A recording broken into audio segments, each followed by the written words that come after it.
भूत भाग 1। मुरादाबाद के पंडित सीतानाथ चौबे गत 30 वर्षों से वहां वकीलों के नेता हैं। उनके पिता ने उन्हें बाल अवस्था में ही छोड़कर परलोक सिधार गए थे। घर में कोई संपत्ति न थी।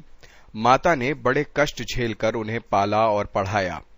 सबसे पहले वो कचहरी में 15 रुपए मासिक पर नौकर हुए। फिर वकालत की परीक्षा दी, पास हो गए। प्रतिभा थी। 2-4 वर्षों में ही वकालत चमक उठी। जब माता का स्वर्गवास हुआ तो पुत्र का शुमार जिले के गणमान्य व्यक्तियों में हो गया था। उनकी आमदनी 1000 रुपए महीने से कम न थी। एक विशाल भवन बनवा लिया था, कुछ जमींदारी ले ली थी, कुछ रुपए बैंक में रख दिए थे और कुछ लेन देन में लगा दिए थे। इस समृद्धि पर 4 पुत्रों का होना उनके लिए भाग्य को आदर्श बनाए हुए था। चारों लड़के भिन्न भिन्न दर्जों में पढ़ते थे। मगर ये कहना कि सारी विभूति चौबे जी के अनवरत परिश्रम का फल थी, उनकी पत्नी मंगला देवी के साथ अन्याय करना होगा। मंगला बड़ी ही सरल, गृह कार्य में कुशल और पैसों का काम धेले में चलाने वाली स्त्री थी। जब तक अपना घर न बन गया, उसने 3 रुपए महीने से अधिक का मकान किराए पर न लिया।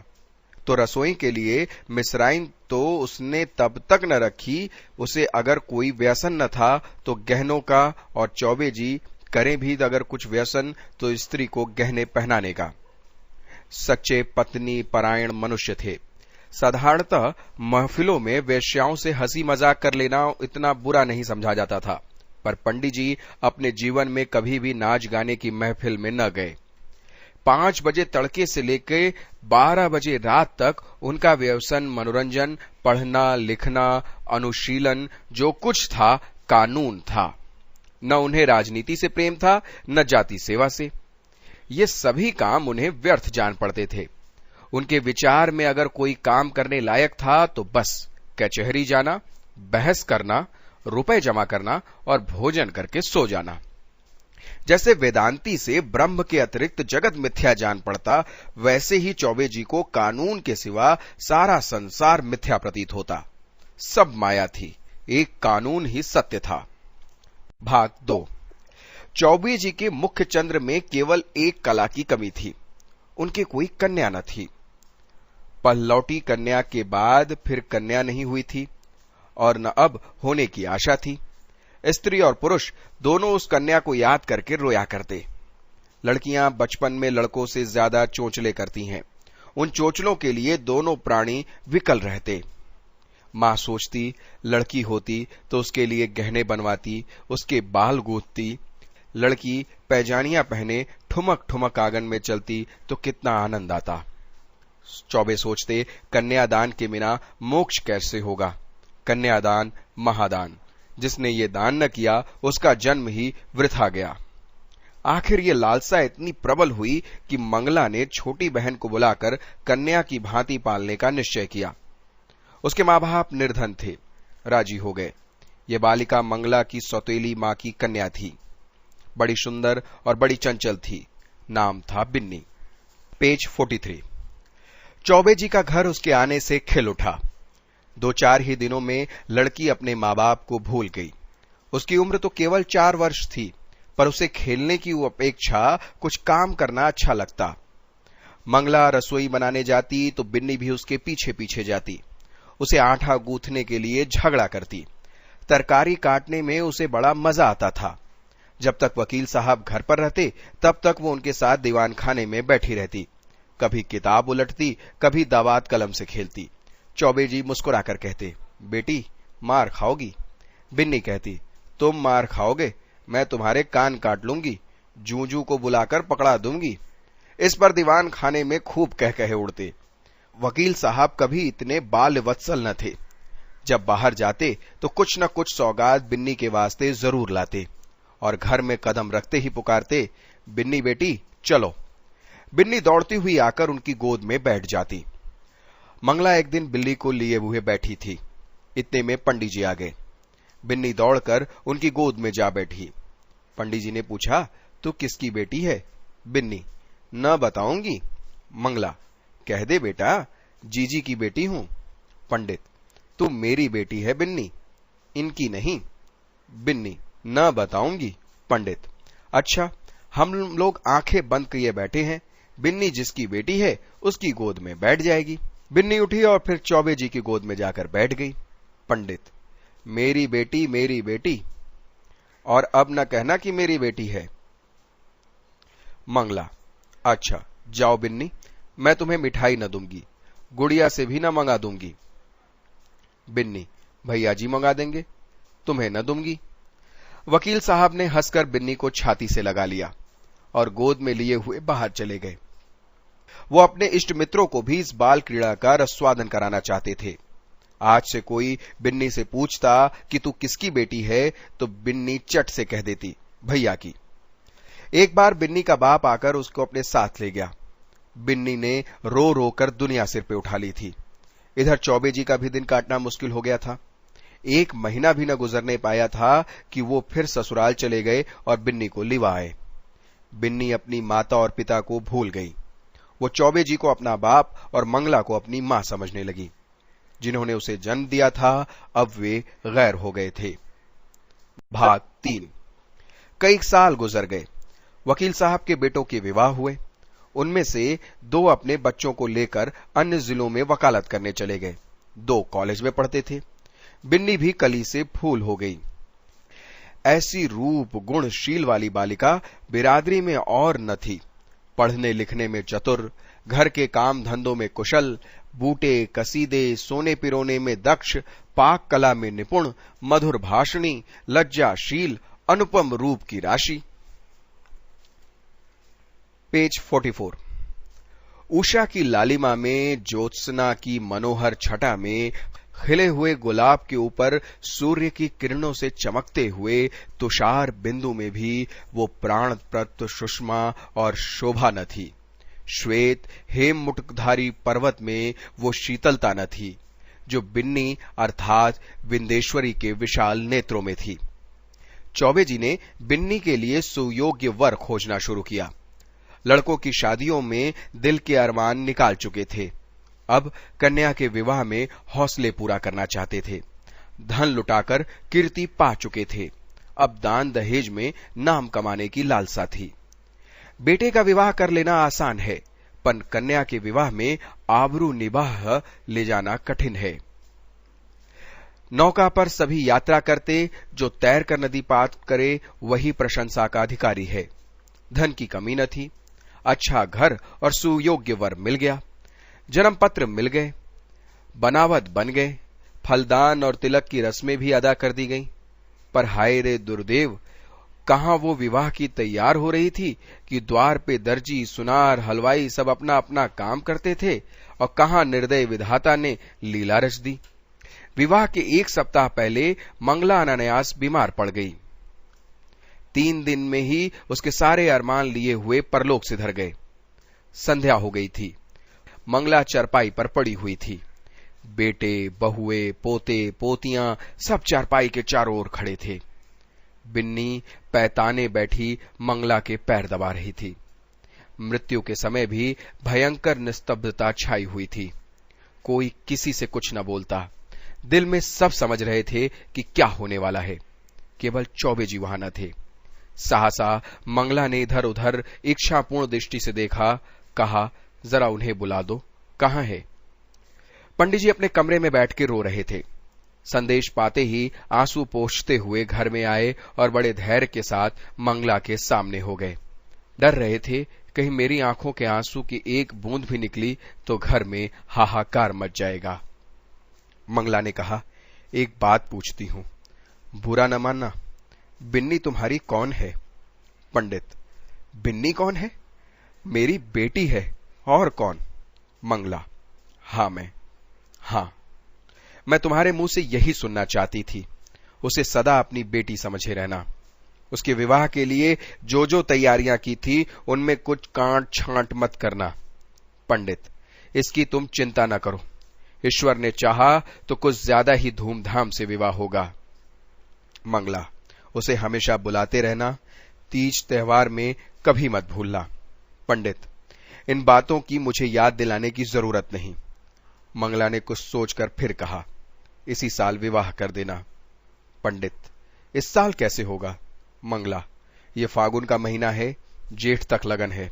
पंडित, हो सका तो इसी साल कर दूंगा। मंगला, हो सकने की बात नहीं, जरूर कर देना। पंडित, कर दूंगा। इसके बाद गोदान की तैयारी होने लगी। पेज 45, भाग 4। बुढ़ापे में पत्नी का मरना, बरसात में घर का गिरना, फिर उसके बनने की आशा न होती। मंगला की मृत्यु से पंडित जी का जीवन अनियमित और विशृंखल सा हो गया। लोगों से मिलना जुलना छूट गया। कई दिन कचहरी न जाते भी तो बड़े आग्रह से। भोजन से अरुचि हो गई। विंदेश्वरी उनकी दशा देखकर दिल दिल में कुड़ती और यथासाध्य उनका दिल बहलाने की चेष्टा ही किया करती थी। वो उन्हें पुराणों की कथा सुनाती, उनके लिए तरह तरह की भोजन सामग्री पहनाती और उनसे आग्रह अनुरोध के साथ उन्हें खिलाती। जब तक वो न खा लेते, आप कुछ न खाती। गर्मी के दिन थे। रात को बड़ी देर तक उनके पैठाने बैठी पंखा झलाती थी और जब तक वो न सो जाते तब तक आप भी न सोने जाती। वो जरा भी सिरदर्द की शिकायत करते तो तुरंत उनके लिए सिर में तेल डालती। यहां तक कि रात को उन्हें प्यास लगती तो खुद दौड़कर जाती और उन्हें पानी पिलाती। धीरे धीरे चौबे जी के हृदय में मंगला के लिए केवल एक सुख की स्मृति रह गई थी। एक दिन चौबे जी ने बिन्नी को मंगला के सब गहने दे दिए। मंगला का ये अंतिम आदेश था। बिन्नी फूली न समाई। उसने उस दिन खूब बनावट श्रृंगार किया। जब संध्या समय में पंडित जी कचहरी से आए तो वो गहनों से लदी हुई उनके सामने कुछ लजाती हुई, मुस्कुराती हुई आकर खड़ी हो गई। पंडित जी ने सतृष्ण नेत्रों से देखा। विंदेश्वरी के प्रति अब उनके मन में एक नया भाव अंकुरित हो उठा। मंगला जब तक जीवित थी वो उसे पिता पुत्री के भाव से सजग और पुष्ट किया करती थी। अब जब मंगला न थी तो अतएव भाव दिन दिन स्थिर होता जाता। मंगला के सामने बिन्नी एक बालिका थी। मंगला की अनुपस्थिति में वो एक रूपवती युवती थी। लेकिन सरल हृदया बिन्नी को इसकी रत्ती भर न खबर थी कि भैया के भावों में क्या परिवर्तन हो रहा है। उसके लिए वो पिता के तुल्य भैया थे। वो पुरुषों के स्वभाव से अनभिज्ञ थी। नारी चरित्र में अवस्था के साथ मातृत्व का भाव दृढ़ होता जाता है। यहां तक कि एक समय ऐसा आता है जब नारी की दृष्टि में युवक मात्र पुत्र तुल्य हो जाते हैं। उसके मन में विषय वासना का लेश भी नहीं रहता है, किंतु पुरुषों में यह अवस्था कभी नहीं आती है। उनकी कामेंद्रियां क्रियाहीन भले ही हो जाएं, पर विषय वासना संभवतः और भी बलवती हो जाती है। पुरुष वासनाओं से कभी मुक्त नहीं हो पाता, बल्कि ज्यों-ज्यों ग्रीष्म ऋतु के अंतिम काल की भांति उसकी वासना की गर्मी भी प्रचंड होती जाती है। वो तृप्ति के लिए नीच साधनों का सहारा लेने को भी प्रस्तुत हो जाता है। जवानी में मनुष्य इतना नहीं गिरता, उसके चरित्र के गर्व की मात्रा अधिक रहती है। नीच साधनों से घृणा करती है। वो किसी के घर में घुसने के लिए जबरदस्ती कर सकता है, किंतु परनाले के रास्ते नहीं जा सकता। पंडित जी ने बिन्नी को सतृष्ण नेत्रों से देखा और फिर उनकी इस उछलता पर लज्जित होकर आंखें नीची कर ली। बिन्नी इसका कुछ मतलब न समझ सकी। पेज 46। पंडित जी बोले, तुम्हें देखकर मुझे मंगला की उस समय की याद आ रही है जब वो विवाह के समय यहां आई थी। बिल्कुल ऐसी ही सूरत, यही गोरा रंग, यही प्रसन्न मुख, वही कोमल गात, यही लजीली आंखें, वो चित्र अभी भी मेरे हृदय पट पर खिंचा हुआ है, कभी भी नहीं मिट सकता। ईश्वर ने तुम्हारे रूप में मेरी मंगला मुझे दे दी है। बिन्नी, आपके लिए क्या जलपान लाऊं? पंडित, ले आना, अभी बैठो, मैं दुखी हूं। तुमने मेरे शोक को भुला दिया है। वास्तव में तुमने मुझे जिला दिया है, नहीं तो मुझे आशा न थी कि मंगला के पीछे मैं जीवित रहूंगा। तुमने मुझे प्राण दिया है।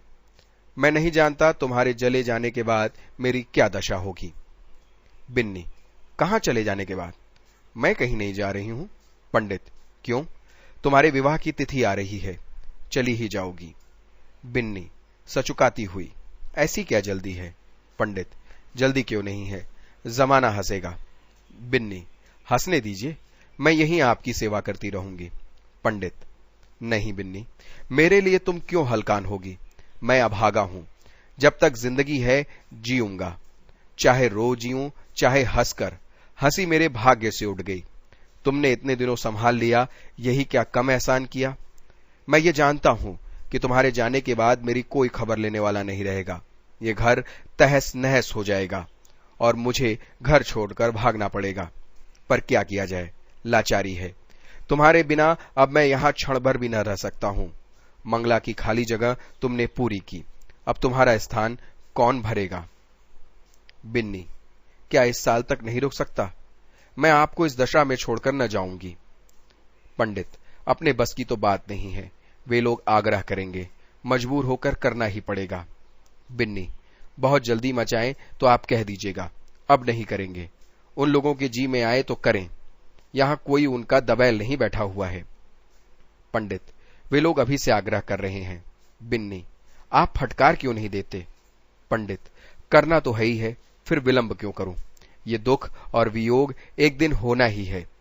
अपनी विपत्ति का भार तुम्हारे सिर क्यों रखूं? बिन्नी, दुख सुख में काम ना आऊं तो किस दिन काम आऊंगी? पंडित जी के मन में कई दिनों तक घोर संग्राम होता रहा। वो अब बिन्नी के पिता की दृष्टि से न देख सकते थे।